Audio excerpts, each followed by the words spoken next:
What's up, everybody? I'm All Trades Jack, ex-casual and newcomer to Path of Exile, but you can call me ATJ. I was once just like you, a wide-eyed newbie who threw himself into the fire, and grinding gear games let me burn. So much has changed since then. I've played through the campaign twice. I'm practically a veteran, so let me help you by giving you some unwarranted advice and sharing my experience of playing Path of Exile's campaign the second time. This will be pretty quick, so let's get right into it.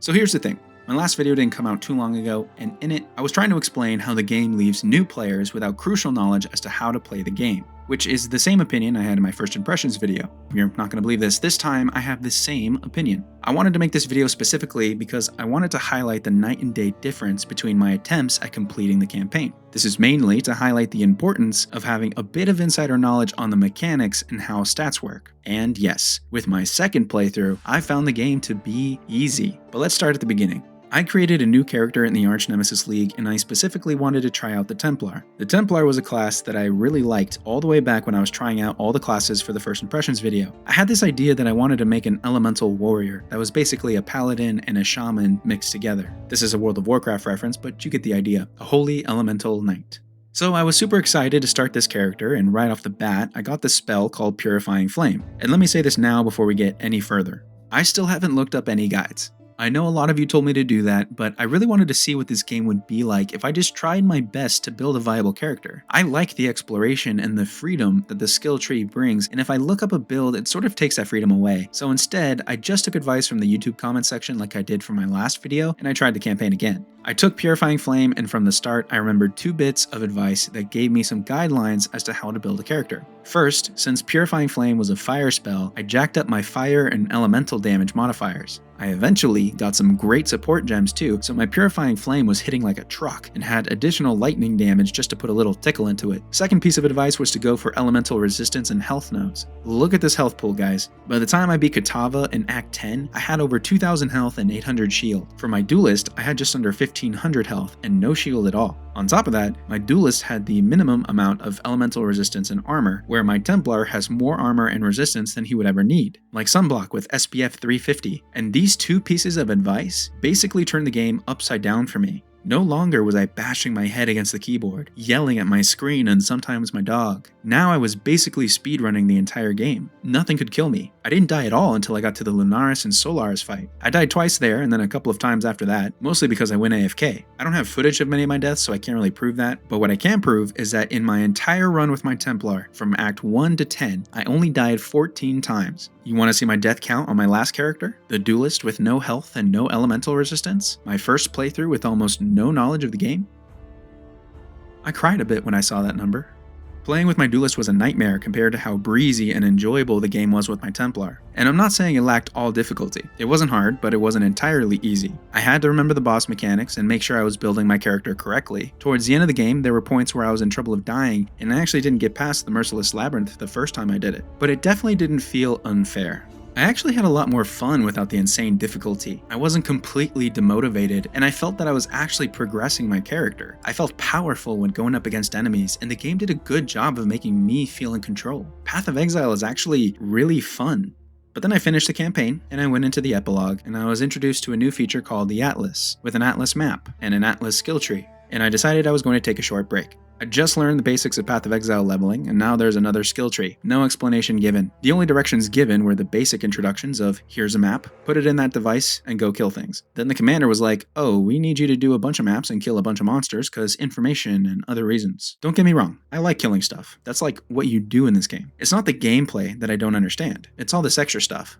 And because I don't understand, I'm not going to give a whole lot of opinion on it. I'm going to keep playing and I'll learn more about it so I can give an informed opinion on it later. I just wanted to give my update on how different the campaign was now that I had help in understanding how to build a viable character. It was easy, and now I understand why everyone says the game really starts at maps. I feel like most veteran players would get through the campaign super quick, so I could see how it would feel repetitive to the point of being unnecessary, almost. But I'm not a veteran. This is just my second time playing through the campaign, so I still have a lot to understand about this game and its players.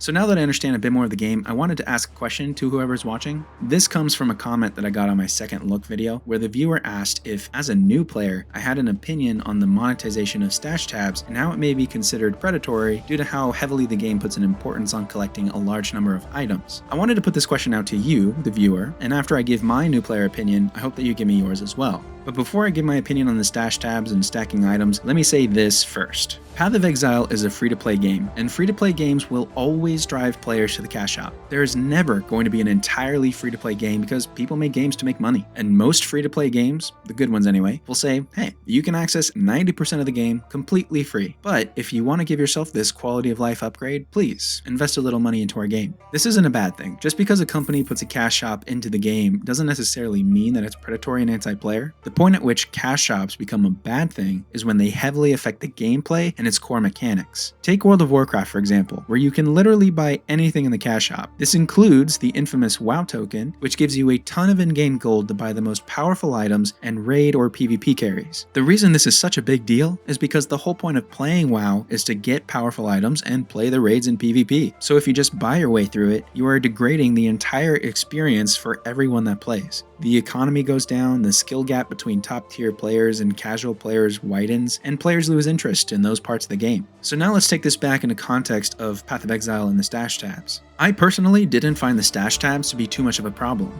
I didn't feel like new players get enough loot to fill up 4 tabs of space. I had a lot left over at the end of the campaign, but I could see how this could get worse as I continue to play and how it may be seen as the developers creating a problem and selling the solution. Path of Exile is a looter's dream. As you play, you'll find equipment, crafting orbs, divination cards, quest items, skill gems, stat gems and jewels, rogue markers and contracts, maps for the Atlas, and a bunch of other things that I don't really know what they do yet. And in addition to having a constant flow of items going in and out of your inventory, most of these things either don't stack or have a low stacking limit. Having so much loot is a blessing and a curse. It's good because it gives a bunch of different ways that a player could be rewarded depending on what their goal is in the game. The problem, and where some people may think this is predatory, is that you quickly start to run out of space if you don't tightly manage your stash tabs. The crafting orbs are probably most apparent to have this issue. Scrolls of Wisdom, which you must use in order to identify any equipment you want to alter or use, have a stacking limit of 40. As you go through the campaign, you are sort of trained to pick them all up and have them ready at all times, in case you find a new piece of armor that may be an upgrade. But because inventory space is limited, you are also trained to put them away in your stash for later use. But because you can only stack 40 together, by the end of the game, now you have a fourth of your entire stash tab dedicated to just Scrolls of Wisdom.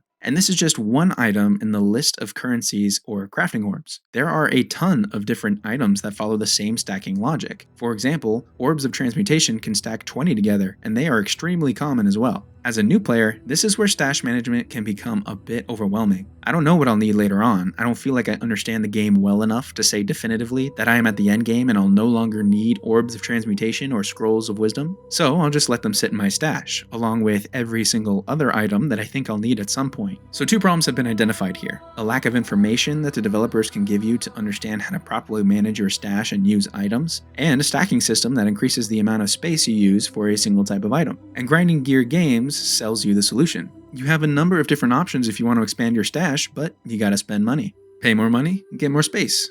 Again, my opinion is that new players don't really feel the effect of this at all, and with 4 tabs of space, you get a lot of game time for free before it really becomes a problem. So do I think this is predatory for new players? No. I think it's a quality of life purchase that could bypass a large problem as you continue to play the game, and technically, you don't have to deal with it until you get further into the game, but that's just new players. Once I get more into maps and try getting into more difficult content, I'll give an update on this question. But for now, I leave it to all of you. How do you feel about the stash tabs and their monetization? Let me know in the comments.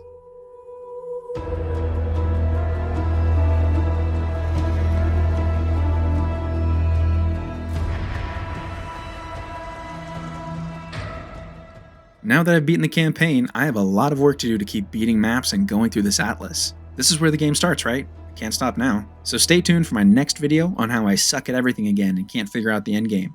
Hopefully not. I am really excited to jump into it though. But just to give you all a heads up, I also started to play Lost Ark and have a casual review coming up for it in a couple weeks. I may start to post some content on that game too, depending on if I like it enough. So subscribe to the channel and all that YouTuber stuff if you are interested in seeing some Lost Ark gameplay and conversation. The Committee of Casuals continues with a new game. But most importantly, I hope you enjoyed the video. Remember to build health and elemental resistance, and I can't wait to see what we talk about next.